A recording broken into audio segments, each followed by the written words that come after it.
સુરતને નહીં પણ સમગ્ર ભારતને ફાયદો થવાનો છે. કારણ કે જે સાયકલ તમે 200 દિવસે ને 150 દિવસે તમે સાયકલ ફેરવતા હતા બિઝનેસની, એ હવે 90 દિવસમાં ફરજિયાત તમારે પેમેન્ટ આપી દેવું પડશે. આ એક મોટો ઇન્સેન્ટિવ ટેક્સટાઇલ ઉદ્યોગ માટે તો ખરો જ, પણ સમગ્ર જે ઉદ્યોગો છે એની સાયકલ, આ તો મારું તો એવું જ કહેવાનું છે કે જે રીતે કેન્દ્ર સરકારે 90 દિવસ કર્યા છે ટેક્સટાઇલ ઉદ્યોગ માટે, તો 43 BS 45 દિવસ જ છે. એમાં 15 દિવસમાં જ તમારે મંજૂરી આપવી પડશે, અને 45 દિવસમાં જો પેમેન્ટ કરતા વેપારીઓ થઈ જાય તો એ દિવસ દૂર નથી કે સુરતને નહીં સમગ્ર ભારતને 5 ટ્રિલિયન ઇકોનોમી કરતા રોકી શકે. આ બહુ મોટી વાત હું કરી રહ્યો છું, માત્ર ટેક્સટાઇલ ઉદ્યોગની વાત નથી કરતો. પણ આ 90 દિવસ માટેનો જે સરકારે જે કાયદો પારિત કરી દીધો છે એની માટે તમામ ઉદ્યોગોને મોટો બેનિફિટ થવાનો છે કે 9 ચોક 36 4 વખત તમારા પૈસા ફરવાના છે. 4 વખત રોટેશન ફરશે, જે ઓનલી 2 વખત ફરતું હતું, તો 4 વખત રોટેશન ફરશે. અને જો 45 દિવસથી થઈ જાય તો કદાચ આપણે 8 થી 9 વખત રોટેશન થાય. તો આ જે કાયદો છે એ આશીર્વાદ રૂપ છે તમામ ઉદ્યોગો માટે, ચાહે ટેક્સટાઇલ હોય, ચાહે બીજી કોઈ ઔદ્યોગિક ઇન્ડસ્ટ્રીઝ હોય, બધા માટે. તાત્કાલિક જો આજે ચાઇના જો આગળ હોય ને તો એનો મતલબ એ જ છે કે એનું રોટેશન છે એ 8 થી 10 દિવસમાં ફરી જાય છે.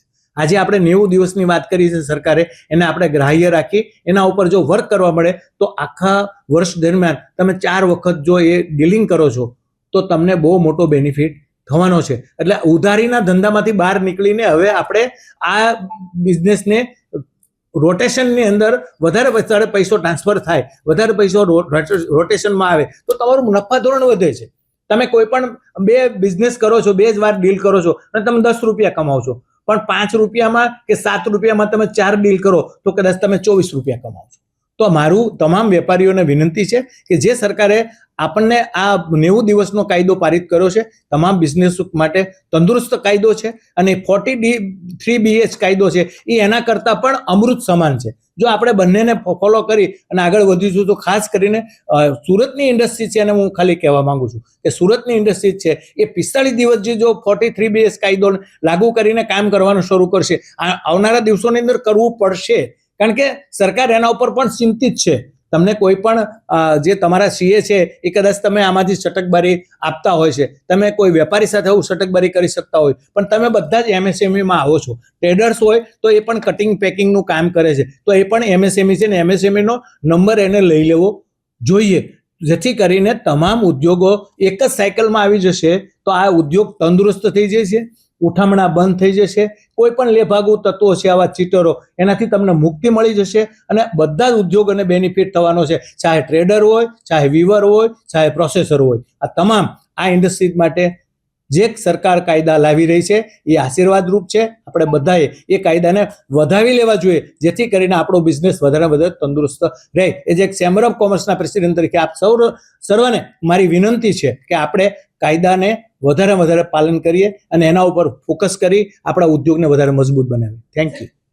હું આખા ભારતની અંદર વાત કરું ને તો ખેતી પછી કોઈને મોટો બેનિફિટ થવાનો છે તો MSME એટલે એનું હબ છે સુરત, દક્ષિણ ગુજરાત.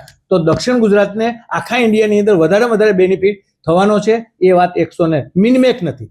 એટલે મારી તમામ દક્ષિણ ગુજરાતના મારા ઔદ્યોગિક મિત્રો છે, તમામ ઉદ્યોગકારો છે, તમામ પ્રોસેસર છે, તમામ ટ્રેડર્સ મિત્રો છે, તમામ વીવર્સ મિત્રો છે, મારી એમને નમ્ર વિનંતી છે. એમ ગાર્મેન્ટિંગ વાળા મિત્રો છે, તમામને વિનંતી છે કે આપણે જે સરકારે કાયદો આપણા ઉપર લાવીને પાસ કર્યો છે એના આપણા માટે આશીર્વાદ રૂપ છે અને આપણા માટે આ કહેવાય અમૃત સમાન છે. અને જો આપણે એને ફોલો કરીશું તો આવનારા દિવસો દૂર નથી કે લેભાગુ તત્વો સુરતમાંથી નાશ પામશે અને આપણું ઇન્ડસ્ટ્રી છે એ મજબૂત અને તંદુરસ્ત સ્થિતિ આગળ વધશે.